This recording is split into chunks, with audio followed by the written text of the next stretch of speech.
La Côte d'Ivoire même souffre en termes de voirie. Ça, il faut le dire comme ça. Il y a beaucoup de voies dégradées dans notre pays. Malgré tous les efforts que fait donc le gouvernement, le président, on a encore des poches sensibles, mais particulièrement les villes.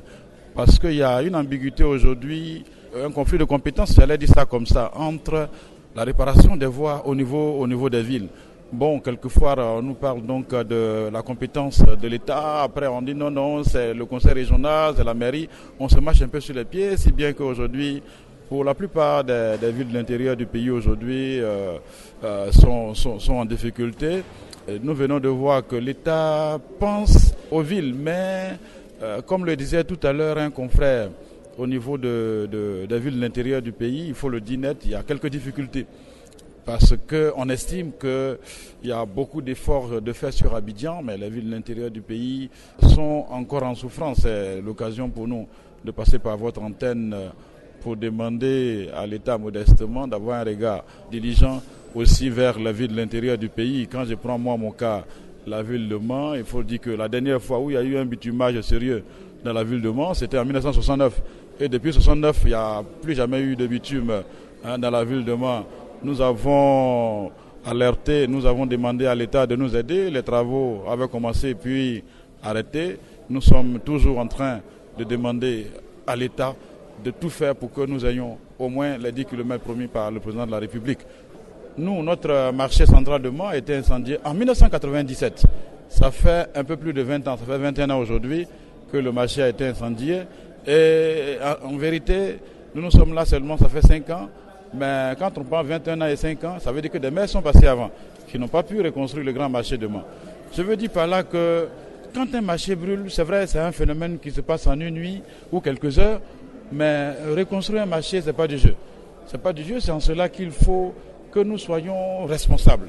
D'abord, les commerçants qui sont dans les marchés soient responsables. Le disait tout à l'heure le président de l'UVIC aussi, que quand on arrive sur les marchés aujourd'hui, les branchements anarchiques, l'électricité, les comportements malsains font que très souvent les marchés partent rapidement en fumée. Et quand ça part en fumée comme ça, c'est de grandes désolations.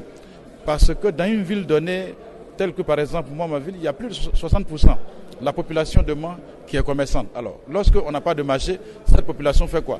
C'est ce qui favorise souvent la présence des commerçants ambulants sur des voies. On dit non, les voies sont obstruées, mais s'il n'y a pas de marché et ceux-là vivent de ça, après qu'est-ce qu'ils font?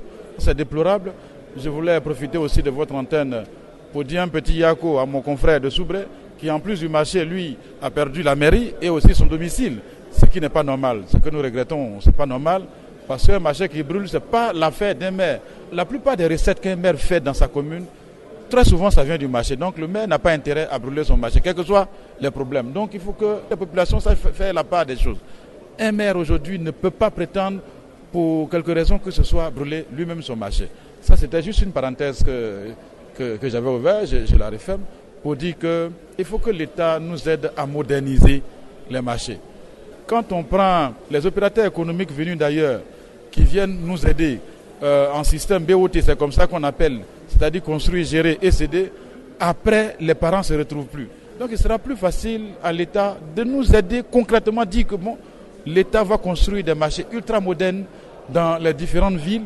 Quant à la gestion, on fera la part des choses. Si c'est sous forme de prêt, on saura comment rembourser l'État de Côte d'Ivoire. Mais si l'État ne nous aide pas, que chacun fait un peu ce qu'il veut, après le cafouillage qui a commencé à les brûler là, ça va aller en grandissant. Donc du coup, de façon solennelle, et à ma qualité aussi de président des maires de l'ouest de la Côte d'Ivoire, je voulais vraiment demander cette aide-là à l'État. Parce qu'à l'ouest, on a pratiquement tous les mêmes problèmes.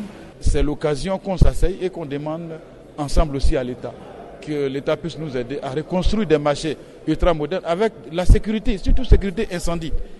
Vous voyez, dans beaucoup de villes en Côte d'Ivoire, il n'y a pas les sapeurs-pompiers. Quand il n'y a pas de sapeurs-pompiers, quand un marché commence à brûler, bon, c'est avec désolation qu'on regarde tout le marché parti en fumée. Et ça arrive dans beaucoup de localités en Côte d'Ivoire, y compris Soubré qui vient fraîchement d'être brûlé. Donc tout ça mis ensemble, c'est de demander à l'État de Côte d'Ivoire de nous aider.